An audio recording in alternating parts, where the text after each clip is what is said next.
Hey everyone, this is Kevin from the chesswebsite.com. Today we're going to be going over one of my favorite traps. It's the Bobby Fischer trap. Bobby Fischer, probably one of my favorite players of all time to study, has so much to teach us, has taught me so much, not personally, but as far as his games and his technique and his strategies that he used on the chessboard.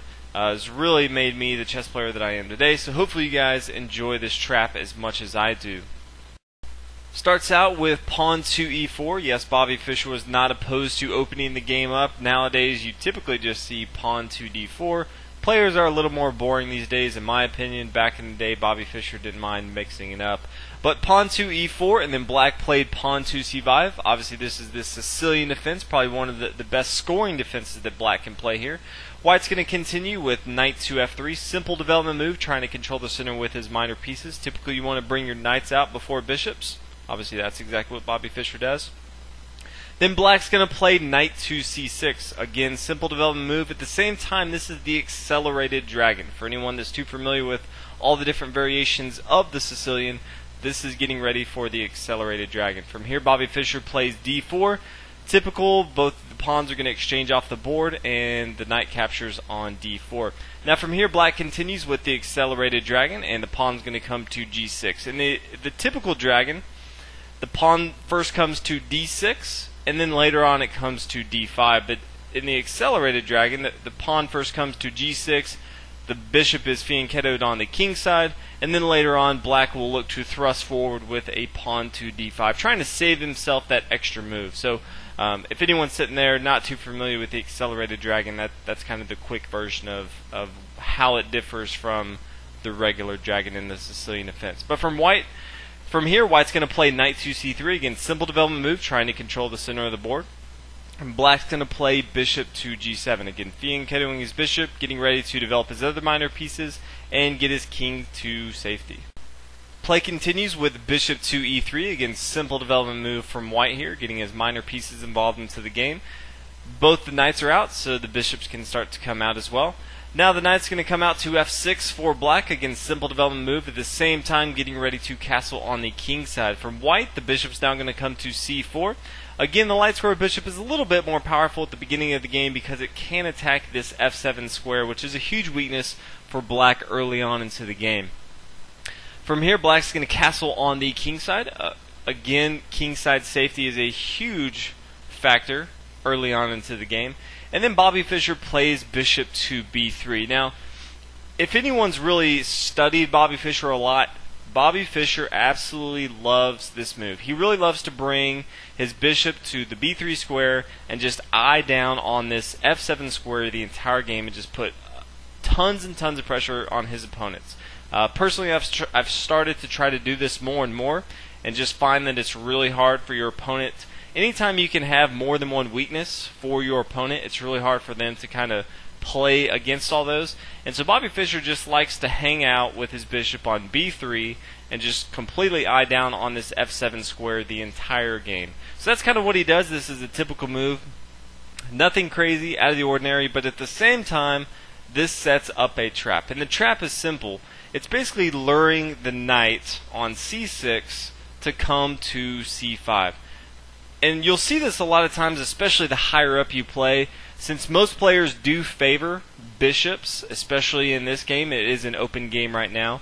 But early on in the game, you typically favor bishops over knights. And so a lot of times you'll see the knight come to a5 because he's really black's looking to trade off pieces here. He's looking to trade off this light square bishop from white for his dark square bishop, or excuse me, his dark square knight here on a5. But Bobby Fischer has different plans, and the trap is already set up after the knight comes to a5. He kind of just sets himself in this trap. The pawn's going to come to e5, and it attacks this knight here on f6, and there's really no good place for the knight to come. The best move would actually be if the knight comes and captures on b3, then the exchange could look something like this. The pawn's going to take here on f6, the knight can come down and capture on a1. Again, we're just taking as much material as possible. The pawn's now going to come to g7. The knight is already trapped, so he may as well take as much material as he can. He takes on c2, the pawn, and then the knight captured, and the pawn is captured. Now keep in mind, white probably has a better game in this situation. it's kind of tough to tell, but as far as development, obviously he's dominating black in this regard. The dark square bishops, or excuse me, the light square bishop for black's not doing anything. All the pawns pretty much not moved, and white pretty much has all his pieces developed. So he does have a little advantage here, but it's very hard for black to play this in this position. Even if he does, it's still going to be good for white, but instead he really has to find a square for his knight. So let's look at his options. Obviously, if he brings his knight to h5, this is probably one of the most passive squares on the board. Knights on the A and the H file typically is not where you want to put them. If you've ever heard the saying, knights on the rim are dim, that's kind of really not what you want here. At the same time, if white really wanted to, he could bring his pawn here to g4, and he's pretty much going to win this knight here. Obviously, this knight cannot come to g4. The queen is attacking it here from d1. At the same time, if he brings it to d5, it is going to be captured right away by this knight here on c3. So, logical move is to bring the knight back to e8. You'll see this a lot of times in a lot of different openings from black. Obviously, once you bring your knight out, you castle on the king side, and then you go ahead and bring your knight back to e8. Again, a lot of times black in these scenarios, as far as the accelerated dragon and the dragon, you like to kind of stay back and then attack later on, kind of see what your opponent's going to do. But as we can see here, e8 is actually going to be a very big mistake here, because white has a nice little sacrifice with bishop to f7. And this is just devastating for black for a couple reasons. First of all, let's say he captures with his king here, which probably is the worst move, but at the same time, I mean, there's really no great move.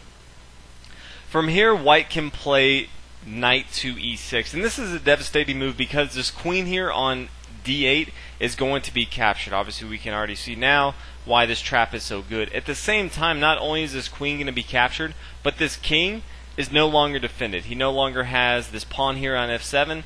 Anytime your king is fianchettoed with the bishop here on g7, if you lose a pawn, it just becomes that much weaker. So anytime you're fianchettoing your bishop, you always want to make sure that you have all your pawns. In this case, since he's already lost one pawn and his king's out, that's just not safe at all. So in this case, as we can see, even if he does capture right here, then the queen can come in and capture on d8.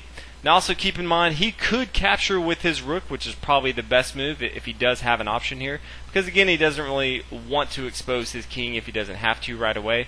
But from here, the same thing. The knight can come to e6. This queen here is going to be lost. As we can see, he can't come to c7, he'll be captured by the knight, and he can't come to b6, he'll be captured by the bishop. Best move really, he can come to c7 if he wants to, and then after the knight captures, then the knight can recapture here, and white's going to be up a ton of material. But again, there's really no good moves because he has fallen into a trap. So always keep this in mind. It looks like it's a good idea to kind of bring this knight back to e8, but it's actually not. After he brings the knight back to, after he brings his knight back to e8, then white can simply come in, sacrifice his bishop on f7, which again, this f7 square is a huge weakness for black early on. And after either of these takes, the rook or the king, then the knight's just going to come here to e6. Just a devastating move right here. As you can really see, there's a problem with all these pawns, none of them being moved up, and at the same time, all of these pieces on the back range. Just kind of minimizing all the different squares that all these pieces can come to, especially the queen in this case. So this is the Bobby Fischer attack. He used it over and over again. It's pretty sad that people kept falling for it. I've used it a few times. It's awesome. The great thing about it is, even if they don't fall for it, even if they don't bring their knight to a5, you still have a fantastic game.